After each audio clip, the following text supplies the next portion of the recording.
yujahiduna fi sabilillahi wa la yakhafuna laumata laim. Di antara sifat mereka, mereka tidak takut celaan orang yang mencela. Orang yang cinta kepada Allah dan Allah cinta kepada dirinya, maka dia tidak takut celaan orang yang mencela kalau memang dia berada di atas kebenaran. Ya, jangankan dicela oleh orang dengan lisan mereka, dia terbunuh karena membela kalimat Allah, maka dia rela dan tidak takut. Ya, kalau hanya sekedar dicela, ya diumpat atau diremehkan karena dia ya melakukan atau menghidupkan sunnah, maka ini sesuatu yang ringan bagi mereka. Jangankan dicela, ya mereka dibunuh karena mereka berpegang teguh dengan tauhid, berpegang teguh dengan sunnah, maka ini adalah ya sesuatu yang biasa bagi mereka, dan ini adalah konsekuensi dari keimanan mereka kepada Allah dan juga Rasulnya. Maka sikap seorang wali di antara wali-wali Allah, mereka tidak takut terhadap celaan orang yang mencela, tetapi mereka bersabar.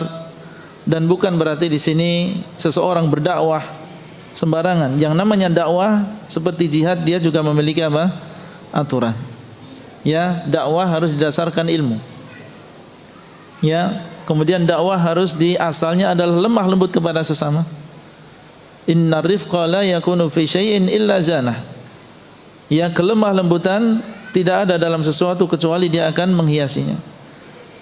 Allah SWT menyuruh Nabi Musa dan juga Nabi Harun untuk berlemah lembut kepada Fir'aun. Faqula lahu qawlan layyinan. Hendaklah engkau mengucapkan kepada Fir'aun, kalian berdua mengucapkan kepada Fir'aun ucapan yang baik, yang lembut. Karena diharapkan dengan kelemah lembutan kita di dalam berdakwah, hikmahnya kita di dalam berdakwah, maka manusia akan mudah masuk ke dalam agama ini, mudah bagi mereka untuk mengikuti sunnah Rasulullah sallallahu alaihi wasallam. Harus didasarkan ilmu dan juga harus disertai dengan kelemah lembutan. Demikian pula orang harus bertahap. Ya, harus mengikuti bagaimana dahulu Rasulullah sallallahu alaihi wasallam berdakwah. Diprioritaskan tentang masalah tauhid, masalah akidah. Baru setelah itu diajarkan tentang masalah salat. Ya, kemudian masalah zakat dan seterusnya. Karena agama Islam ini adalah agama yang luas dan di sana ada inti dari agama Islam, maka inilah yang kita ajarkan terlebih dahulu kepada orang lain. Termasuk ketika kita mengajari kepada keluarga, mengajarkan kepada anak, yang mendakwai manusia di masjid atau mendakwai manusia di masyarakat kita, maka yang pertama kali kita dahulukan adalah masalah tauhid, masalah akidah. Jadi dakwah ada ilmunya. Ya, bukan berarti tidak takut celaan orang yang mencela kemudian sembarangan. Termasuk di antara ilmu dalam berdakwah yang namanya amar ma'ruf nahi munkar, ini ada tingkatan-tingkatannya. Sebagaimana sabda Nabi sallallahu alaihi wasallam, "Man ra'a minkum munkaran falyughayyirhu bi yadihi, fa illam yastati' fa bi lisanihi, fa illam yastati' fa bi qalbihi, wa dzalika adhaful iman." Barang siapa di antara kalian yang melihat kemungkaran, maka hendaklah dia rubah dengan tangannya. Dan maksud dengan tangannya di sini adalah dengan kekuasaannya. Kalau memang kita memiliki kekuasaan, maka silahkan kita merubah kemungkaran dengan kekuasaan yang kita miliki. Kita berkuasa di rumah kita sebagai seorang kepala keluarga. Ada kemungkaran di rumah, maka ini daerah kita. Mau kita ambil, mau kita buang, karena ini adalah kemungkaran, ini adalah hak kita.